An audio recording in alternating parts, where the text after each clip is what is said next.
La revolución de los tiempos modernos no es industrial, económica o política, sino la revolución que está teniendo lugar en el arte de crear la anuencia de los gobernados. Para dar a conocer las propuestas y atraer el interés de la población, se precisa recurrir a la comunicación política, es decir, al lenguaje. Con el fin de convencer de las bondades de sus proyectos y medidas, los políticos emplean los mensajes que activarán los esquemas mentales o fundamentales morales a los que necesitan recurrir en cada caso. Conviene recordar que, aunque la realidad de los hechos es la misma para todos los individuos, cada uno la percibe de forma distinta. Como, en general, la población no tiene acceso a toda la información y mucho menos tiene la posibilidad de analizarla en detalle, construye su opinión a partir de las interpretaciones y valoraciones de terceros. Medios de comunicación, discursos, debates o propaganda. La comunicación política emplea mensajes atractivos y sencillos, comprensibles por la inmensa mayoría de los destinatarios, que se apoyan más en la afirmación que en la argumentación, para conectar antes con las emociones que con el juicio racional. El mensaje que tiene mayor impacto es el que contiene un relato, una historia. La mente acepta mejor una narración que los datos fríos e insulsos. Además, si la afirmación es repetida con insistencia, aumentan las posibilidades de que alcance al receptor y que éste la acepte como un hecho indiscutible. Este proceso culmina cuando el mensaje se convierte en una opinión socialmente establecida. A partir de ese momento, surge el poderoso mecanismo del contagio. El discurso político se diseña para llamar la atención del público. Se eligen las palabras y el relato que suscitan mayor interés, que despiertan emociones latentes. Como durante una campaña nunca se dispone del tiempo necesario para poder exponer todo un programa electoral, se recurre a eslóganes, relatos y mensajes cortos con garra que capten la atención y logren la aceptación del votante. Como sucede en lo que se ha venido a llamar la política a golpe de Twitter. Los partidos políticos planifican la estrategia de la campaña articulando sus recursos. Para ello, cuidan al máximo a sus votantes de base, aquellos que siempre los apoyan. Tratan de convencer a aquellos que puedan estar interesados en sus propuestas o para los que el hecho de votar es importante y dan por perdidos a todos los demás. Tradicionalmente, las campañas políticas se han apoyado en encuestas aleatorias que permiten establecer grandes grupos demográficos y averiguar sus preocupaciones, valores, intereses y anhelos. Estas herramientas de escucha activa posibilitan conocer las preocupaciones de la población al tiempo que dividirla en grupos de intereses para diseñar un mensaje adecuado para cada uno de ellos. La práctica es mucho más difícil que la teoría. Hay que crear mensajes que con la intención de atraer a un grupo no ahuyenten definitivamente a otros. Para ello, los partidos suelen recurrir, salvo los más radicales, a un mensaje medio. Los resultados de las encuestas tradicionales eran limitados y su tratamiento requería un valioso tiempo. Hoy, las nuevas tecnologías permiten aumentar la cantidad, variedad y veracidad de la información recogida y procesar todos esos datos con una enorme rapidez. Con el uso de Internet, la interacción en las redes sociales y el gran número de dispositivos móviles disponibles, una colosal cantidad de pautas humanas son monitorizadas, guardadas y analizadas. Este nuevo escenario ha conseguido transgredir los límites de los grupos sociales propios de la segmentación demográfica. Ahora la abundancia de datos permite la creación de múltiples perfiles, pasando a lo que se denomina microsegmentación. Para disponer de información concisa sobre la intención de voto, el primer paso es establecer la relación entre pautas sociales y opiniones políticas, mediante numerosas entrevistas que aborden ambos campos.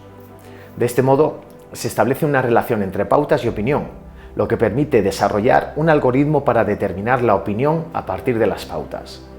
Una vez conseguido, es posible inferir la postura respecto a la política de millones de personas gracias a la ingente cantidad de datos sobre modelos sociales disponibles en las numerosas bases de datos. Además, el estudio de las pautas permite crear perfiles psicológicos que ayudan, por ejemplo, a clasificar a las personas según los rasgos de su personalidad.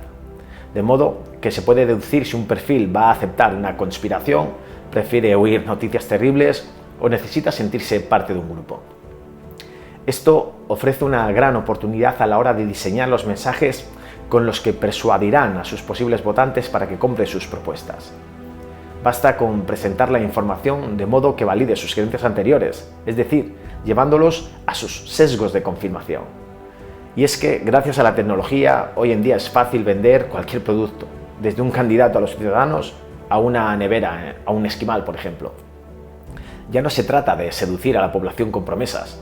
Ahora existe la posibilidad de persuadir a la gente para que apoye activamente propuestas y acciones mediante mensajes personalizados en función de su mentalidad. Gracias a datos, algoritmos y narraciones. Pero la tecnología no solo ha permitido crear perfiles sociales cada vez más precisos, sino también mensajes mejor personalizados. De hecho, se envían cientos, miles, millones de mensajes individualizados a diario, y cada persona recibe el suyo, sea por correo electrónico, en su teléfono móvil o bien porque aparece en el lateral de una red social. La teórica mayor democratización de la sociedad, posibilitada por las nuevas comunicaciones, se convierte en una trampa. La cantidad de mensajes crece exponencialmente, por lo que la gente, incapaz de absorber y ordenar toda la información, hace aún un mayor uso de sus sesgos para activar la avalancha de datos. Muchos de esos mensajes provienen de círculos próximos o son anónimos y en apariencia ajenos a los círculos de medios y expertos etiquetados, en muchas ocasiones como manipuladores o interesados.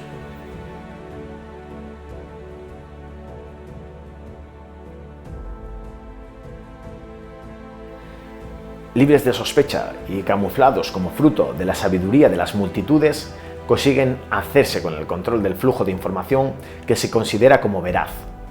Obviamente, todo responde a estratagemas estudiadas al milímetro para condicionar nuestras opiniones y dirigir la intención de voto. La propaganda política se ha adaptado al modo de operar de las redes sociales, ámbito en el que captar la atención es el principal fin, transformándose así en el escenario político. Las redes sociales no persiguen estimular la amplitud de opiniones, sino que, en realidad, las estrechan y filtran en función del perfil de los usuarios para captarlos, engancharlos y beneficiarse del tiempo que pasan conectados. La política corre el riesgo de caer en un tecnopopulismo posideológico, en el que los ideales ya no tengan cabida. El objetivo puede limitarse a crear a golpe de algoritmo mensajes al gusto de la audiencia y que cumplan los intereses perseguidos por los políticos, unos intereses que no tienen por qué coincidir con las verdaderas necesidades y preocupaciones de los ciudadanos. Esta situación nos aboca a la aparición de argumentos cada vez más polémicos, a buscar con ahínco tal indignación de la población que no deje lugar a explicaciones razonadas. Y así se permiten acciones y decisiones más duras y extremas. En resumen, el tecnopopulismo puede polarizar y radicalizar a la ciudadanía de tal manera que las aspiraciones de muchos no tengan cabida. La sociedad quedará atomizada y reducida a un conjunto de individuos aislados y enfrentados. La tecnología permite una manipulación cada vez mayor. Hay una gran diferencia entre hacer política siguiendo la pista de la opinión pública y crear esa opinión pública. No es lo mismo escuchar los miedos de la gente que crear miedos en ella. No podemos consentir que se haga política para los políticos en lugar de para el pueblo. La actividad política se está transformando, pero debe ser para favorecer a la sociedad, para crear un mundo mejor y más justo.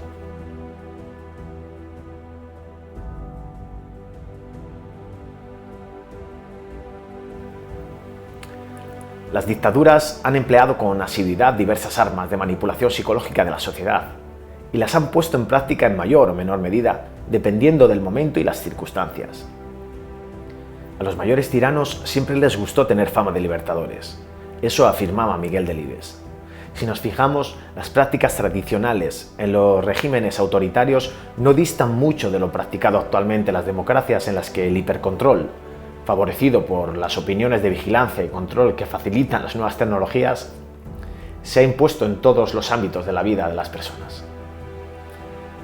Así, a los procedimientos clásicos se une la tecnología, que hace que nadie escape del control mental total, el sueño recurrente de cualquier líder a lo largo de la historia. ¿A quién le desagrada que nadie se oponga a su planteamiento y sus decisiones?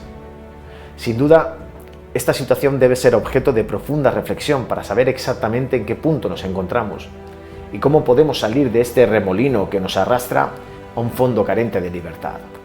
La intolerancia de los tolerantes.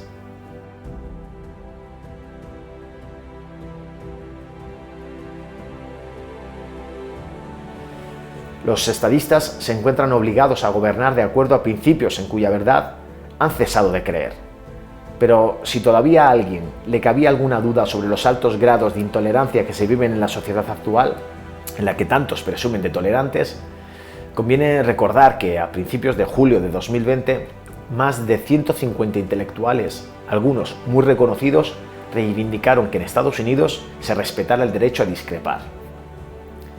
Lo más curioso es que muchos de los firmantes del manifiesto son conocidos por su posicionamiento progresista, como Noam Chomsky, abanderado del socialismo libertario y azote de las derechas, o Gloria Steinem, icono del feminismo estadounidense, o Garry Kasparov, entre otros. Por tal circunstancia, resultaba aún más chocante que, entre otras cosas, denunciaran la creciente intolerancia de cierto activismo progresista estadounidense hacia las ideas discrepantes. Su exigencia principal se reducía a poder discrepar sin tener que sufrir desastrosas consecuencias profesionales. Abundando en los detalles, la carta exponía como cada vez es más delicado expresarse con verdadera libertad. Se teme ser señalado, boicoteado o incluso abiertamente castigado por opinar contra la corriente imperante.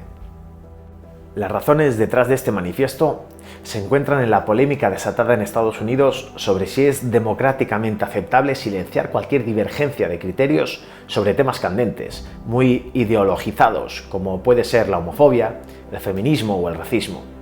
Los defensores de la libertad de expresión acusan que se están cometiendo demasiados excesos en nombre de una pureza de criterio sobre temas convertidos en verdaderos tabús, aplicando desmesurados castigos a quienes osan opinar con libertad.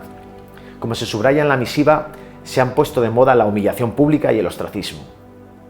Se ha extendido una certitud moral cegadora y la censura avanza con rapidez, todo lo cual impide el libre intercambio de información e ideas, justo lo que debería ser la savia de una sociedad liberal. Los firmantes ponían como ejemplo la retirada de libros, el veto a periodistas, por el simple hecho de escribir sobre un tema o que hubiera profesores investigados, por citar ciertos trabajos.